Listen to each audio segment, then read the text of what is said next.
حضرت علی ہی کا فرمان ہے کہ جس شخص نے ایک فرض روزہ چھوڑ دیا،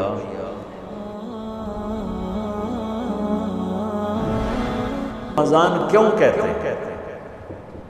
رمضان کا مطلب ہے جل جانا۔ کس چیز کا جل جانا؟ صلاۃ الاوابین حین ترمز الفصال، نیک لوگ ایک نماز پڑھتے ہیں کب؟ جب اونٹ کے پاؤں جلنے لگے، اونٹ کے پاؤں جب جلنے لگے، اونٹ کے بچے کے پاؤں جب جلنے لگے۔ تو رمضان میں جل جانا، اس کا روزے سے کیا تعلق ہے؟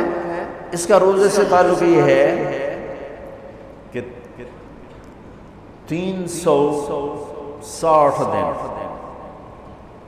سال میں ہوتے ہیں چاند کے لحاظ سے، 330 دن کے گناہ اللہ رمضان کے روزوں میں ہر روز میرے آپ کے گناہ جلاتا ہے، جلاتا ہے، جلاتا ہے۔ بھوک لگتی ہے ایک آگ بنتی ہے، پیاس لگتی ہے ایک آگ بنتی ہے۔ تو ہمارے لکڑی کی آگ میں چیزیں جلتی ہیں، اور ہماری بھوک، روزے کی بھوک کی آگ میں گناہ جلتے ہیں، اور 29 روزے اللہ سارے سال کے گناہوں کو جلا کے روزہ والا یا روزے والی کو ایسے پاک کر دیتا ہے جیسے آج ماں کے پیٹ سے نکلا، ایسے ان کو خوبصورت کر دیتا ہے۔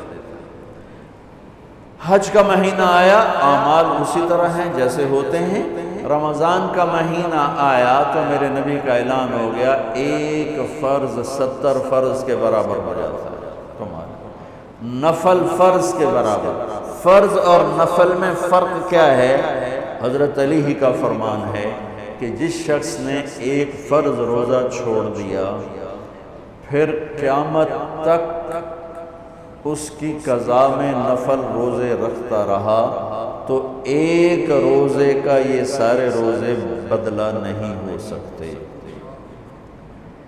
ایک نماز چھوڑ دی اور پھر اس کی قضا میں قیامت تک نفل پڑھتا رہا، تو فرض نماز کی ایک رکعت کے ایک سجدے کے برابر بھی نہیں ہے۔ فرض میں اتنی طاقت ہے۔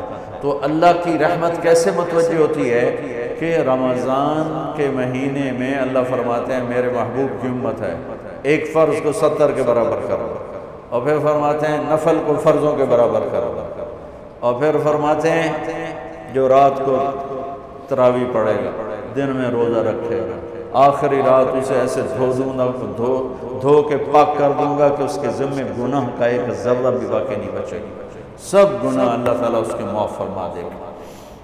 اور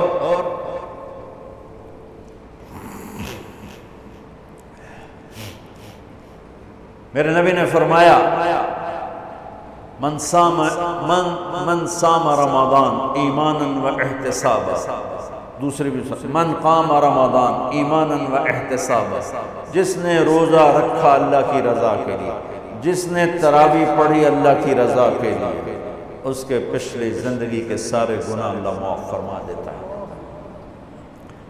رات کا قیام کسی امت کو نہیں ملا۔ دیکھو روزہ سخت تھا تو ان کا قیام اللیل نہیں تھا، چونکہ وہ اپنی کتاب پڑھ سکتے ہی نہیں تھے۔ رمضان میں اللہ نے آسمانی کتابیں اتاری، یکم رمضان کو ابراہیم علیہ السلام پر، 2 رمضان کو تورات موسیٰ علیہ السلام پر، 8 یا 6 رمضان کو عیسیٰ علیہ السلام پر، موسیٰ علیہ السلام ان پر، داؤد علیہ السلام پر زبور کو اتارا، اور 12 یا 18 رمضان کو عیسیٰ علیہ السلام پر انجیل کو اتارا، اور 21 رمضان کو اللہ تعالیٰ نے پیر کی رات لیلۃ القدر میں غار حرا کے اندر اللہ تعالیٰ نے اپنے محبوب پر کتاب کو اتارا۔ وہ کتابیں فل آ گئیں، لکھی لکھائیں۔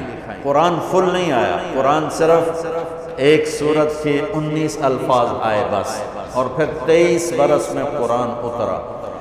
کتنے انبیاء ایسے گزرے ہیں جن کے پاس جبریل زندگی میں ایک دفعہ آیا، زندگی میں جبریل ایک دفعہ، اور 1 سے لے کر آگے کوئی تعداد مقرر نہیں ہے، 100 دفعہ 200 دفعہ، لیکن آپ حیران ہوں گے ہمارے نبی پر جبریل 23 برس میں 24,000 دفعہ، 24,000 دفعہ، جو ایک عجب العجائب ہے، عجب العجائب ہے۔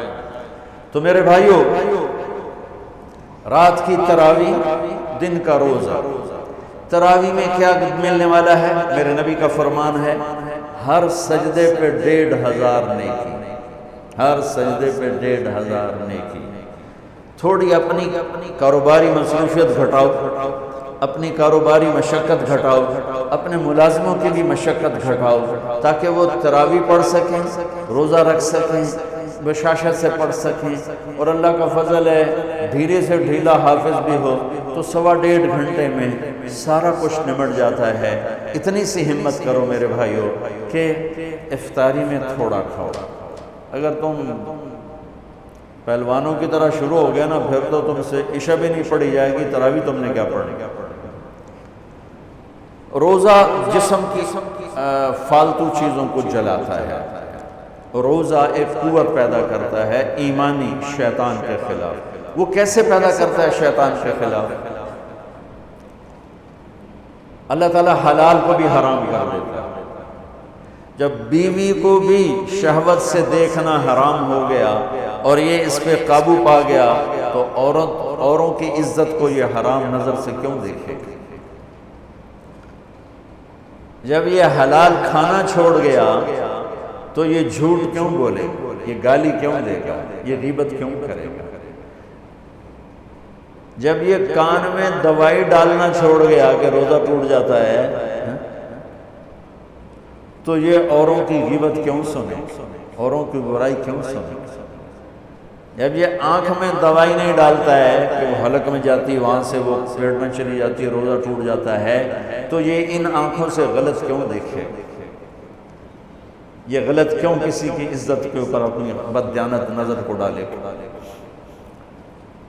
تو جب یہ اندھیرے میں بند کمرے میں ٹھنڈا پانی پڑا ہوا ہے اور ہاتھ نہیں لگاتا ہے اور اللہ کا دھیان اسے یاد ہوتا ہے کہ اللہ دیکھ رہا ہے، نہاتے ہوئے ہونٹ بند کر رہے تھے کہ کوئی پانی کا قطرہ منہ میں نہ چلا جائے اور میرا روزہ نہ ٹوٹ جائے، خراب نہ ہو جائے، تو یہ جب اللہ کا اتنا دھیان اس کو نصیب ہو جاتا ہے کہ اللہ دیکھ رہا ہے، ورنہ کیا کس کو کیا خبر کہ میں 2 گلاس پانی پیتا یا میں پیاس سے بول رہا ہوں۔